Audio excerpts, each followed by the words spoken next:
Beautiful people, welcome to Global Happenings today.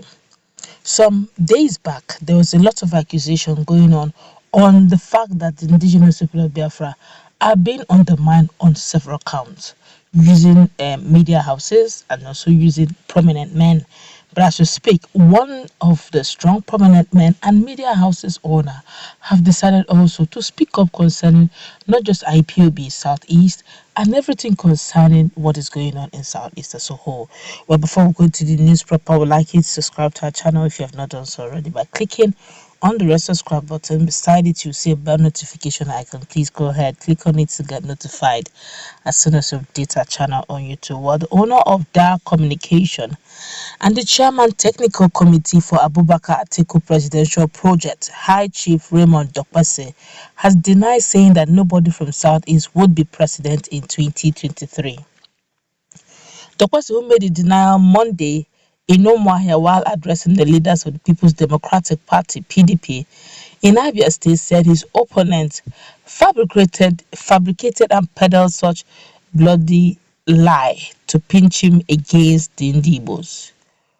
Well, according to him, he said most of his associates come from the Southeast and that he had used his personal resources to defend the Igbo cause. Dokpase said that he never granted any interview, but only held a private chat with a friend, but regretted that on eavesdroppers quoted him out of context to blackmail him. According to him, he said, "I don't have anything against Southeast. I never said anything from the Southeast, or I never said anybody from the Southeast can be president. That's a bloody lie. I never said so. I used my platforms, that's AIT and Ray Power Radio, to cover the lifetime of Chukwuemeka Odumegwu Ojukwu, Chukwuemeka Ezife, and other Igbo sons at no cost but my own cost. I gave them free airtime, and that runs in millions of naira. In 2014 National Conference, I stood and defended the Southeast for the creation of additional 2 states. All the meetings were held in my house before we went for consensus on the floor of the conference.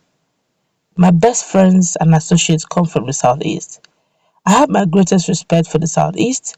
I believe there are many qualified and capable Southeasterners who are qualified to lead this country." Dokpase also said he had provided an opportunity for even the Biafran agitation movement to defend itself, contending that the struggle was due to prevailing injustice against Igbo. Often have created a platform for IPOB to defend itself. I belong to the school of thought that believes that the indigenous people of Biafra is not doing anything wrong.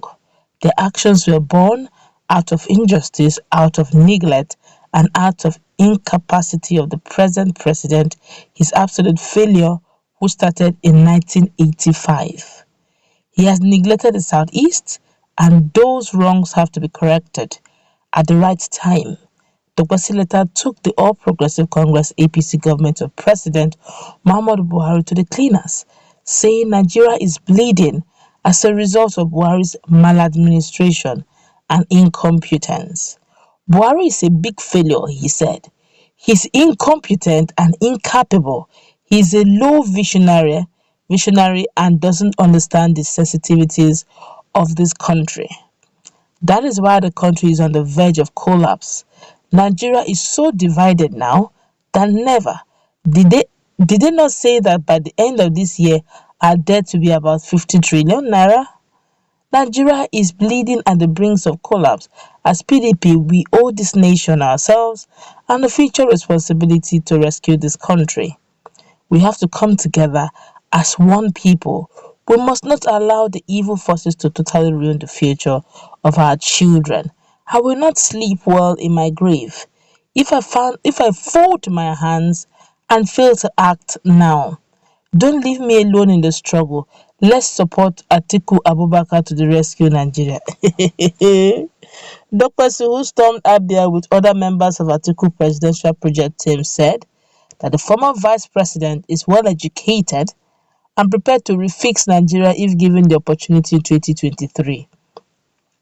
Responding, PDP chairman Abia State Right Asiforo Okere welcomed the team and expressed hope that come 2023, God would redeem Nigeria from misrule. He described Atiku as a great man who had played a key role in development of democracy in Nigeria. Adding his voice, former chairman of the PDP in the state, Dr. Nnamdi Okereke, said Abia was open to all aspirants from anywhere, promising that the party elders would later take a decision of after due consultations. After party chieftains, including former Deputy Speaker Honorable Emeka Stanley, former State Chairman Benson Ezem, and former PDP State Woman Leader Nnenna Obewo said the leaders of the party will discuss and take a position on the matter at the appropriate time and the proper time. We are still saying that we are looking for fresh blood. They're still talking about. I thought all this thing that Dr. Raymond Dokpesi was talking about was on free here. I didn't even know that all these things was actually campaigning for Atiku Abubakar. Okay. Well, you are going to campaign for Atiku Abubakar from people who are saying that they want Igbo presidency or presidency of Igbo extraction from Southeast. And you're bringing another northerner to sell to them that they should go ahead, that Atiku is very educated and the one person who can correct and fix this country. And you are still the same person who also said that that Igbos have capable hands also to fix this country, that they have been marginalized and they have the capacity to rule. So why are you selling the same article to them? But the truth be told, it's called politicking. Well, it's left.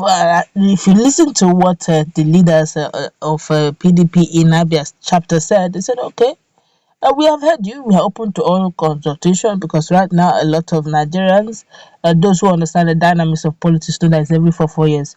Some of these politicians they'll come around now. It's this period they'll be frying akara. They will now be frying gari, pretending as if the locals is their best friend. Some of them you see them. They do their damn to Shomole way of always going by the roadside and buying corn or roasted plantain. After 4 years, you come again to come and buy corn or roasted plantain. The cameras will be around them. Come on, let's be wise. Let's be wise right now. For those who have not, who are bent on taking the national moment, like one or two persons have said earlier on, that you can take the money as a national cake if they give you, but you vote your conscience. You have to listen. It's not those who just wake up one morning and tell you that, well, actually, one of my campaign promises is that I'm going to pay your children's WAEC fees. I'm wondering how does that change the already battered economy Nigerians are suffering right now.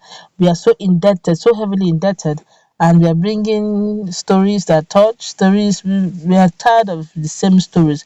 Want to see actionable progress, something that is we can quantify, and we can touch, we can feel.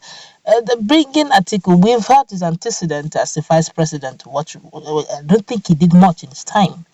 Okay, but then we need to hear him out. Would have preferred a fresher blood, someone whose pedigree shows, not somebody who come and speak English for us. If it's English, we have heard a lot of English. We want practicals, real practicals, and we don't want change. We want positive change, because that was change mantra they gave to Nigerians, and we fell for it. We want a positive change, not just any kind of change. That's where we're going to wrap it up. Let's meet in our comment section, please. What's your take?